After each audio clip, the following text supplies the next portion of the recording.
Taarifa zaidi mara baada ya kuweza kumnukuu makamu mwenyekiti wa Chama cha Demokrasia na Maendeleo alivyoweza kuachiwa kauli aliyoizungumza na ya kusisitiza kwamba wameweza kuachiwa bila ya maridhiano ya aina yoyote. Kwa hiyo kwa taarifa yoyote ambayo itakuwa imepotoka na taarifa ambayo haitakuwa ni ya kweli katika Chama cha Demokrasia na Maendeleo, licha ya kuweza kutoa wito kwa wanachama kwa kupitia chama hicho cha Demokrasia na Maendeleo kwa yote yaliyoweza kutokea, huku akisisitiza na akiendelea kuombea kwa wale wahanga wote waliopotezewa na ndugu zao kwenye kipindi cha uchaguzi kuanzia siku ya tarehe 29. Taarifa hiyo ikiweza kuonekana wazi kabisa kutoka kwa makamu huyo akiweza kuzungumza, lakini pia na kuhakikisha kwamba vyombo vya usalama na vyombo vya habari basi kwa taarifa ambayo ameweza kuitoa, na huku tukiweza kunukuu kwamba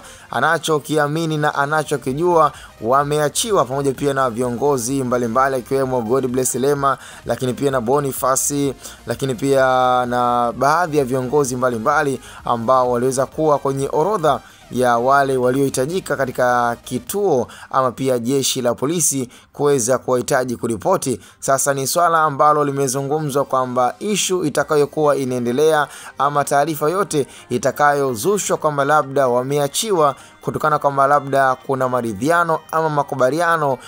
walioyaweka, basi ni kuwatoa Watanzania katika fikra hiyo na kuwaaminisha kwamba hakuna kinachoendelea. Wanachoamini msimamo wao uko pale pale na wataendelea kuwa katika misingi ambayo itaendelea kuwalinda katika siku za usoni kwa kupitia Chama cha Demokrasia na Maendeleo, huku ikiweza kuonekana kwamba kadiri siku zinavyozidi kwenda basi Chama cha Demokrasia na Maendeleo kimekuwa kikikosa upinzani na kimeendelea kuwa ni dhaifu. Ni maswali ambayo yamekuwa yakiendelea kuwatatanisha viongozi wa Chadema, na huku wakiamini kwamba wapo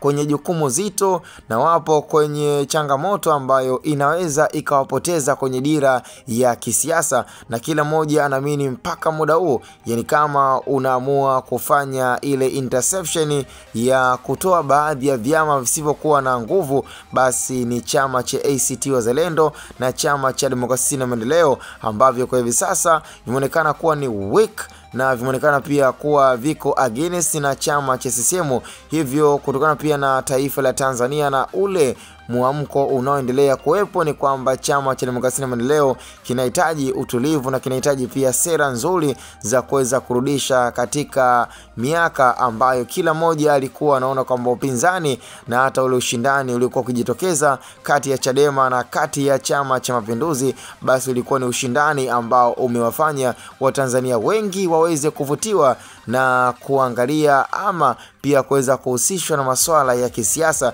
Lakini kwa hivi sasa moja kwa moja ni wazi kwamba Chama cha Demokrasia na Maendeleo kimepoteza ushawishi na kimeendelea kupoteza nguvu siku hadi siku. Ni wazi kwamba wakati muda sahihi wa kuweza kukirudisha na kuweza kukifanya Chama cha Demokrasia na Maendeleo kuweza kurejea katika muhimili, lakini pia katika mapambano ambayo yalikuwa yakiendelea kuwafanya waendelee kuwa imara katika siasa yetu ya hapa nchini Tanzania. Sina la ziada, kicha msingi tukutane kwenye upande wa comment, na hii ni Hatboy Media.